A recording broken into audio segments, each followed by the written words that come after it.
Hey, what's up, YouTube? It's your girl, Sadie's912, back at y'all again. So this is going to be my 34-week update. So just coming at y'all real quick. Well, I'm going to try to make it quick. Yeah, so this is the belly. I'm not lifting up my dress because I don't have on shorts today to actually show you. But this is what it's looking like. And it's huge.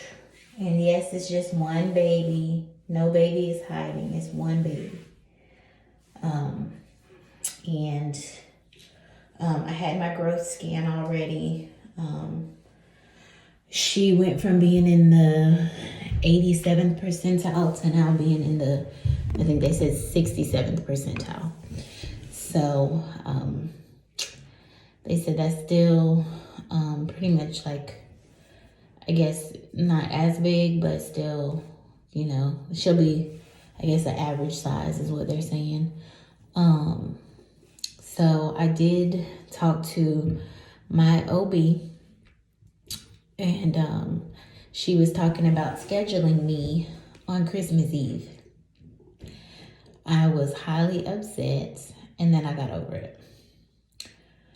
The reason why I was upset about possibly being scheduled on Christmas Eve is because I have 3 kids, my 3 boys, and I'm like, you know, Christmas Eve, and I'm supposed to go in on Christmas Eve, have a baby, and then my 3 babies are at home celebrating Christmas, you know, and I'm in the hospital having my new baby, you know, and I just was like, that doesn't make sense to me. Let's make it make sense.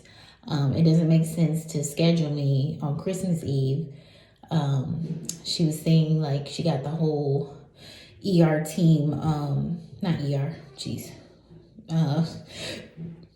OB team on board for me to have my daughter on Christmas Eve.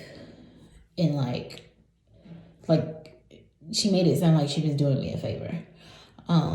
And I didn't feel as such. So I was really upset about that at first. And then I got over it. And the reason why I got over it is because I don't think my daughter is going to stay in that long, for number 1. And number 2, I'm just not going to worry about it. I'm not. She says that I am technically high risk because my placenta ruptured during my last pregnancy. But I'm like, if I'm high risk, you all aren't treating me as a high risk patient.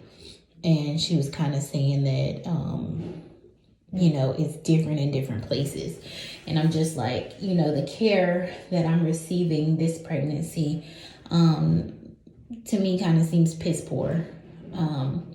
She's a new doctor. She seems like she's worried about, you know, the legal aspect of things. But it's fine. I know that God has me and my daughter covered. So I'm not going to worry about it. And we're just gonna keep on keeping on until it's time for her to come out. Tomorrow I will be 35 weeks, so I'm doing this video a little bit late. And the reason I'm doing it late is because I past like week or so, I've been having a lot of pains. I was having contractions. I was in so much pain that I couldn't even walk up the stairs without help. I had to take breaks just to get up the stairs, and it was just rough. My breathing is heavy, so I'm sorry about that, guys. Part of my pregnancy, I guess, my heavy breathing. Usually people know I'm pregnant based on how I'm breathing. So, yeah. What else?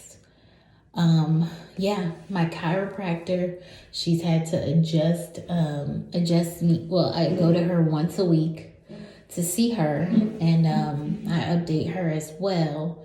And she was just telling me to try to advocate for myself as far as, you know, saying about how things went during my previous pregnancy with Keegan, because that's when my placenta ruptured and I was 38 weeks, and this doctor wants to take her out at 39 weeks. She said pretty much there's no medical reason as to why she should come out sooner.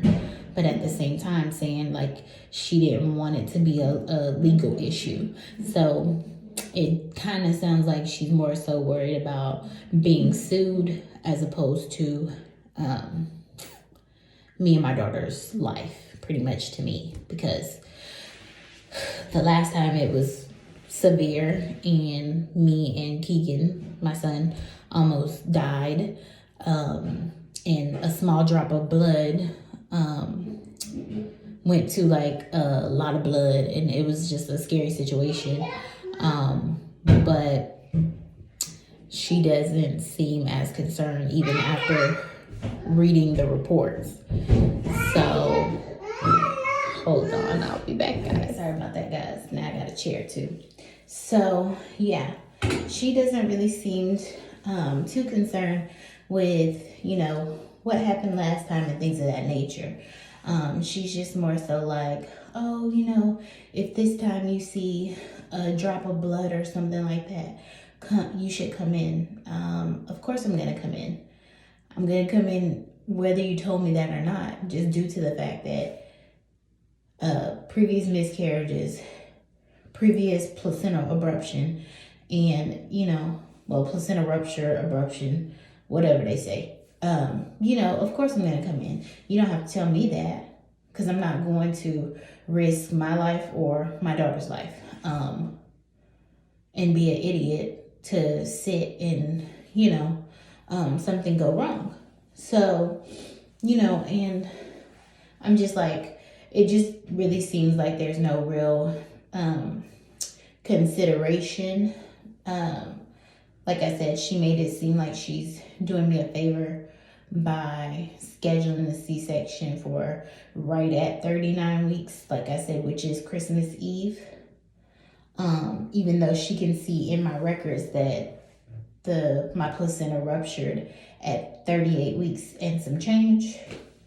Even though she can see that, she's not willing to take her out at 38 weeks or sooner, which really didn't make sense to me.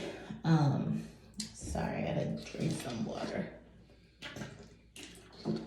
Which really didn't make sense to me, because it seems like, you know, yes, I know you're saying that there's no proven cases or anything like that where you can prove that somebody will have another abruption. But she was saying, technically I am high risk. And I'm like, what do you mean technically? Either I am or I'm not. I know that when I was in Colorado, I was considered high risk just because I had 2 previous miscarriages, and then I got pregnant with Keegan. So, but with that situation, they put me on progesterone, monitored me closely and things like that until we PCS'd. And when we PCS'd and came here. And so by the time that I got here, I was already not being treated as high risk or anything like that. Literally here in Alaska, it's like you go to your first OB appointment. It's they schedule it for like 9-10 weeks pregnant. You got to be between 9 and 10 weeks pregnant, I believe, for your first OB appointment. Then the next appointment, if you choose to get the genetic testing, you have a ultrasound at like 13 or 14 weeks.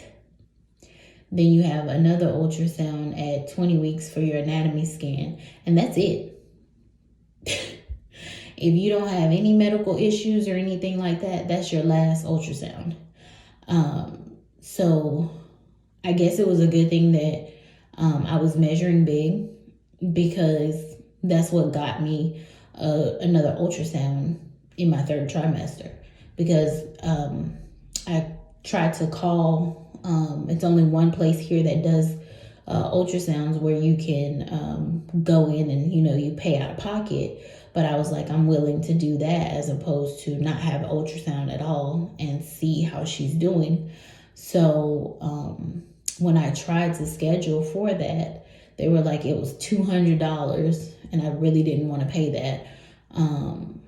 But my husband was like, you know, let's just it'll give you some type of, it'll calm you down a little bit to at least see her, see how she's doing, and go from there. But I didn't end up having to because of the fact that she ended up measuring large, or whatever. So they did the growth scan.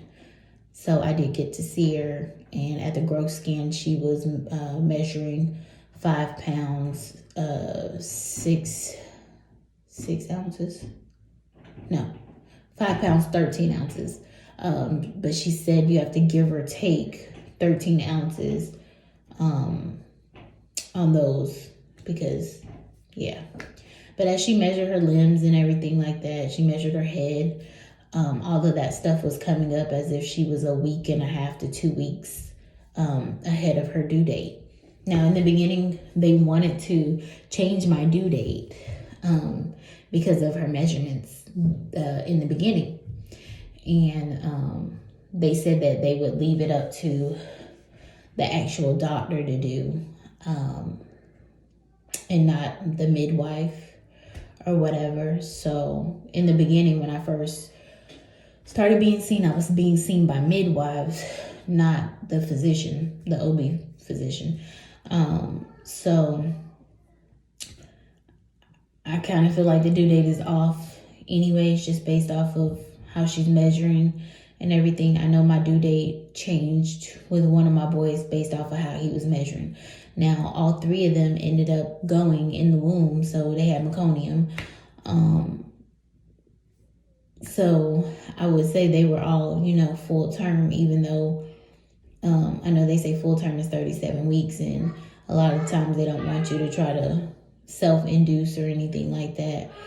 But yeah, I've been just drinking my raspberry leaf tea to prepare my body for when she comes. And I know that tea isn't to make you go into labor or anything like that. But it did help me with Keegan because I found out about it then, and it helped me postpartum with the amount of blood that you lose after having a baby. Because with the first 2, I think the first one I bled for like almost 6 weeks, and the second it was like about 4 weeks and change, and then after Keegan it was like about 2 weeks, 2.5 weeks. So it really did help, the red raspberry leaf tea, and there's plenty of videos on it. The midwives that I've seen before it with my last pregnancy, they said it was okay to drink. Some people start late in the game, some people start early. I think this time I'm technically starting a little bit earlier, but not drinking as many cups as some people do, because they said that can actually, I guess if you drink a lot of it, I read like something about like a gallon, it may not have a good effect on the baby and you, because it can make you start contracting, something like that. But I don't drink that much. I'll drink 2 cups and I'll leave it at that. I just wanted to help with my postpartum bleeding. So that's really why I'm drinking it, and it really doesn't taste bad. So add a little honey and you're good to go. But again, this is my 34-week update. I will come back at y'all again. Boys are starting to get rowdy, so I'm going to go ahead and end this video. Again, let me know what you all think in the comments.